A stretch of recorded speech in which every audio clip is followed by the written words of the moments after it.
Rain falls in sheets so thick a man cannot see his own hands. The sky has turned to water. The rivers have become monsters. And somewhere in the darkness, a cube-shaped vessel rocks upon waves that have swallowed the world whole. Inside, a man named Ut-napishti presses his ear to the wooden wall and listens to humanity drown. This is not the story of Noah.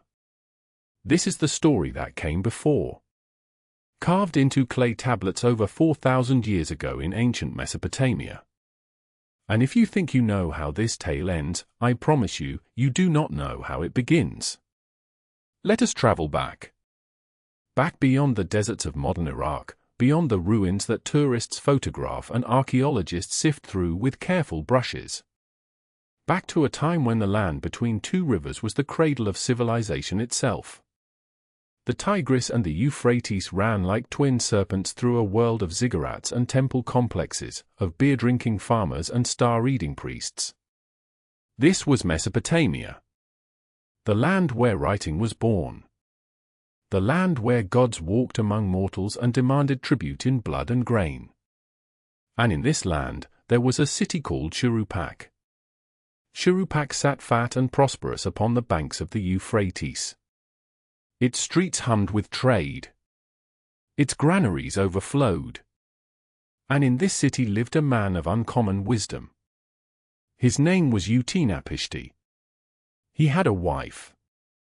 He had a house made of reeds and brick. He had a life that was good and ordinary and destined to be forgotten by history. Until the gods decided that humanity had become a problem. You see, the gods of Mesopotamia were not kind. They were not merciful. They had created humans to do their labor, to till their fields, to build their temples. But humans had grown numerous. Too numerous. The noise of their cities rose like smoke to the heavens. Their prayers became a cacophony.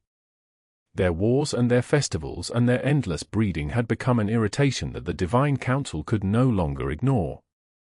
And so they tried to cull the herd. Plagues were sent. Famines were engineered. Droughts withered the crops. But still humanity persisted. Still they multiplied. Still their voices rose to trouble the sleep of gods. Finally, Enlil, the king of the gods, called a council. His solution was elegant in its brutality. Drown them all. Every man. Every woman. Every child. Every beast that crawls or walks or flies. Wipe the tablet clean and start again. The gods agreed. And they swore an oath of secrecy. No divine being would warn the humans of what was to come. But there was one god who could not bear it. Enki, the god of wisdom and fresh water, had always held a fondness for humanity. He had helped create them. He had watched them grow and learn and build. And now he was bound by oath not to save them. So he found a loophole. Imagine this. A warm evening in Shuruppak. Ut-napishti sits in his house of reeds, perhaps drinking date wine, perhaps counting his modest blessings. And then a voice comes through the wall. Not to him, you understand. The voice is speaking to the wall itself. Reed hut, listen. Brick wall, pay attention. Ut-napishti freezes. He knows that voice. It belongs to no mortal. Dismantle your house. Build a boat with harmonious dimensions. Leave your possessions behind. Fill the vessel with the seed of all living things. The voice describes dimensions that make no sense for any ordinary ship. A cube. 6 decks. Vast in circumference. A floating mountain of wood and pitch and desperate hope. Ut-napishti does not question. He does not hesitate. He tears down his own home and begins to build. Picture the construction. Timber hauled from distant forests. Pitch boiled in great cauldrons to seal every gap and seam. His neighbors must have thought him mad. A cube-shaped boat in the middle of a city? What seas did he intend to sail? But Ut-napishti worked without rest. He loaded the vessel with every type of animal he could find. Cattle and sheep.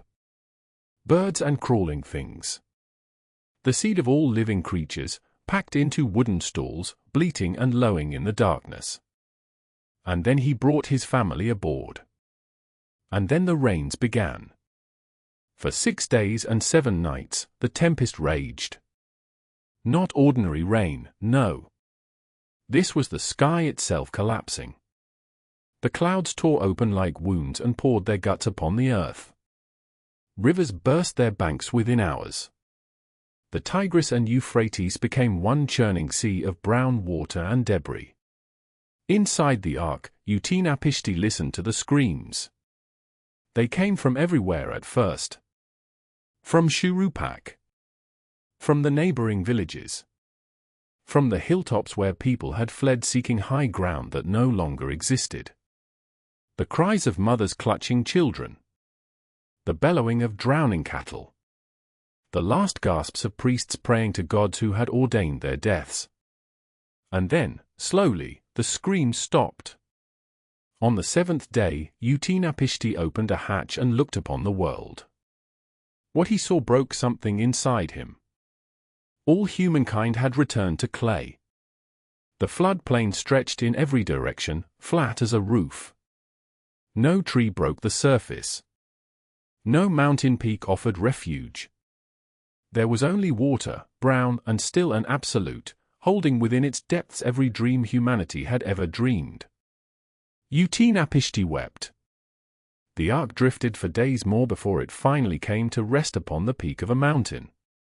Just the tip, jutting above the endless water like a stone finger pointing at an empty sky. And then came the waiting. Ut-napishti released a dove through the hatch. The bird circled the ark once, twice, then returned. It had found nowhere to perch. Nowhere to rest. The world was still drowned. He waited. He released a swallow. The same result. The bird came back exhausted, having found nothing but water stretching to every horizon. More days passed. Finally, Ut-napishti sent out a raven. The black bird disappeared into the grey distance and did not return. The waters were receding. Somewhere out there, dry land was emerging from the flood. When at last Ut-napishti stepped onto solid ground again, he built an altar and made sacrifice to the gods.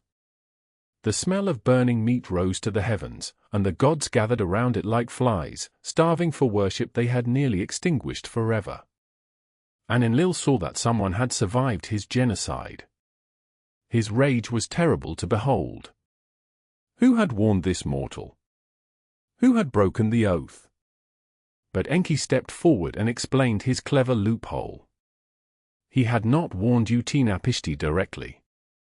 He had merely spoken to a wall. In the end, Enlil relented. More than that, he rewarded the survivor. For his faithfulness, for his wisdom, for the simple fact that he had listened when the reed hut spoke, Ut-napishti was granted the one thing no human had ever received. Immortality. He was taken to the ends of the earth, to a paradise beyond the waters of death, there to live forever with his wife. And there he remained for countless generations, until a broken king came seeking what could not be given. Gilgamesh arrived at that distant shore bearing grief like a wound that would not heal. His friend Enkidu was dead. His own death loomed before him like a dark door he could not close. He had crossed impossible distances, walked through mountains where no light penetrated, sailed waters that burned with divine fire. All to find the one mortal who had escaped death. Ut-napishti looked at this desperate king and saw himself, long ago, in Shuruppak. He saw the hope. He saw the fear. And he told Gilgamesh the truth that tasted like ash. Since the gods made you from divine flesh and the flesh of humankind, death is inevitable. For Gilgamesh. For a fool.